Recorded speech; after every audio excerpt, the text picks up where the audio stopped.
See that right there? That little line right there?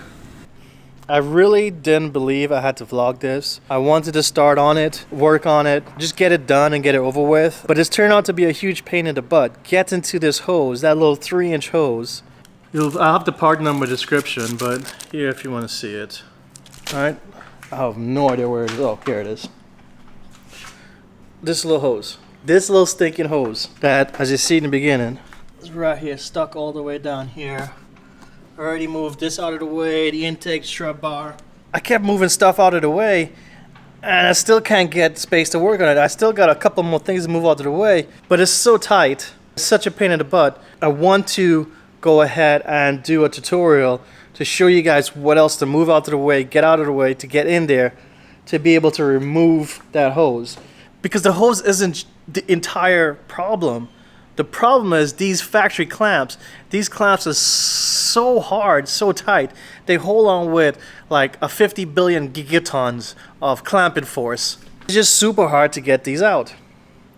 I'm not wearing a mic today, so I will, in editing, try to boost the volume when I have the camera facing the other way and the mic facing the other way. And then I'm going to have a time lapse. You're going to just see me fiddling. I'm going to be fiddling and moving and trying to get at this. So that's not going to be exciting either. I'm just going ahead and try and work on this, get to it, give you updates here and there to show you what you need to move, how you need to get to it and stuff like that. Let's get started. Like I said, first thing I did, remove the strut bar. Second thing, intake piping. Third was I unplugged the battery, unplugged the mass airflow from the intake piping, unplug the TPS sensor. Remember, disconnect the battery before you disconnect sensors. You don't want to have anything act all funky when you plug sensors back up together while there's power to the car. Then I removed the upper radiator hose with the also climbing force of 50 billion gigatons. Now we're going to try and figure out how to get this other one out of the way. We're going to move this entire top cap, and I'm going to try and get these AC lines out of the way so I could get more space. Get more space right here. Get my hands in. I got that entire top removed out. I pulled the AC lines out of the grommet hole there. Slid this one out, raised this up, kind of bent it out of the way.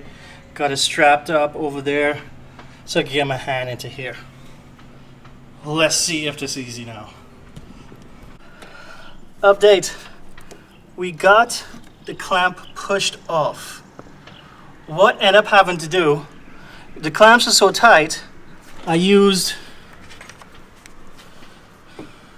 my curved beak to grab and hold the clamp open, and then I had my son Xavier come with my other long pliers and a mallet, and while I had the clamp open, he had the bird beak on the backside and tapped it off and kept tapping until it all the way came off. There's a groove.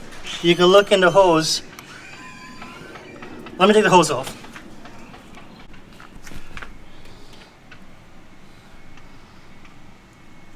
You can see right there a little pool, a little pinhole, a little pinhole was squirting. You see right where that air was? Squirting fluid out. But what I was talking earlier, you can see these clamps, they create an indentation on the hose itself. Look how indented the hose is. So it's so tight and the clamps don't open hardly any that you just need to open it and have someone else come and smack it off. That's what I did with the front one. I hammered it and pushed it over. This bulge was a pain in the butt, but was able to squeeze it open. So it was like this in the car. Squeeze the clamp open and someone knocked this side and pushed it off. All right, then I was able to take the side off.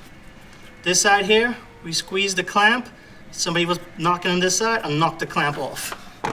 So that was a huge way to help it. I think the clamp's still on here. Yeah.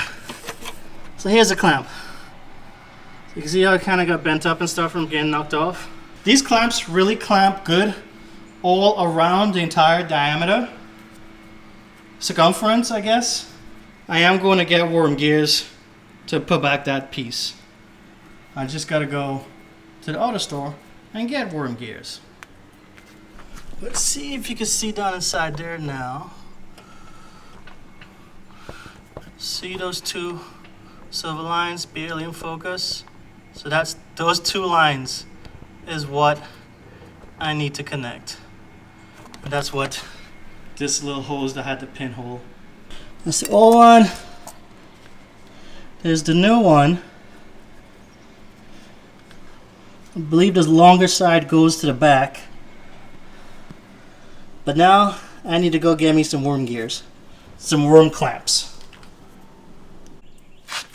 Okay, I'm back from the store. On the shelf had these little tiny little things, but I asked dude if you could go in the back and check, and he was able to find these nice big thick, extra thick with 3 C's clamps. Look at the size difference. So I told him, dude, this hose is going somewhere I really don't want to venture back to. So I was like, please check, see if you got some thick clamps. And dude delivered. So that's awesome. I'm gonna put everything back. I'll be right back. Guys, putting it back was easy peasy lemon squeezy. The back one, I put the clamp on. Okay, it's not focusing, so I'll just face it. The back one, I put the clamp on the hose, put it to the middle of the hose and slip the hose on, then slide the clamp back, tighten that down. The front one, I put the clamp onto the metal piping, then put the hose on, then slide that clamp tighten down. That went on really easy. I was able to locate the nuts in a easily available area. Very long extension with the 5/16 on the top. Tighten them enough that it bites in, but don't actually starts tearing into it. Let me go ahead and button up the rest of the car. Deja vu, guys. Didn't we just do this? Didn't we? Anyhow, I went in, sprayed down over there with the hose.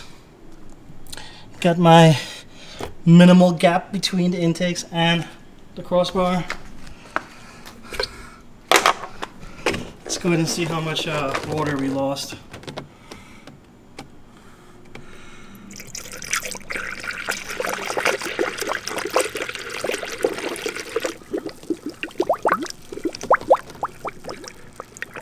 Oh man, a good bit.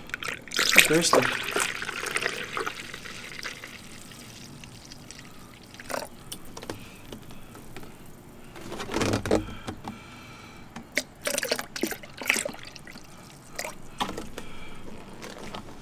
You go get the flathead. Grab the flathead so I can open the Z1 port in the back here and bleed that.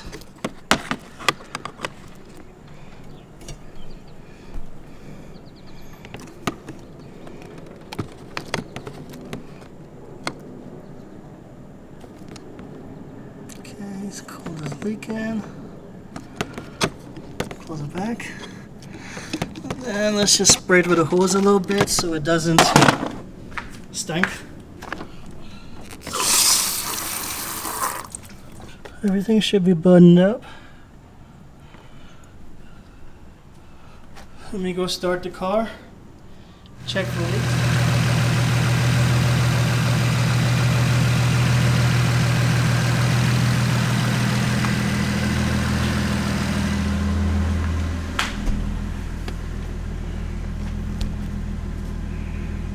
So heat-wise, cycling, I heard the thermostat open, the cycle a few, bubbles came out. Gotta wait for it, let it really turn around some. But it's running, I gotta put some heat in the engine. I gotta rev it up a little bit, get those bubbles out and stuff. But so far, everything's looking good. We were able to repair this pain in the butt hose. Let me go drive, come back, and I'll see if it's leaking with pressure, if it's gonna cause a leak with those worm gear clamps. We're back home and there's no leaking, there's no seeping, there's no more freaking pinhole. Lines are holding, worm gears, worm holder, clamp holding. Seems good. Give it a couple drives. Try to hit up some traffic, build some pressure into the air system. Temperature's holding well. That should be fixed. What a pain in the butt. Oh my gosh. Huge pain in the butt. If this silly short little tutorial thing, this fix helped you out greatly, don't forget to hit that like, hit that sub, share it with your friends. And until next time guys, have a good one.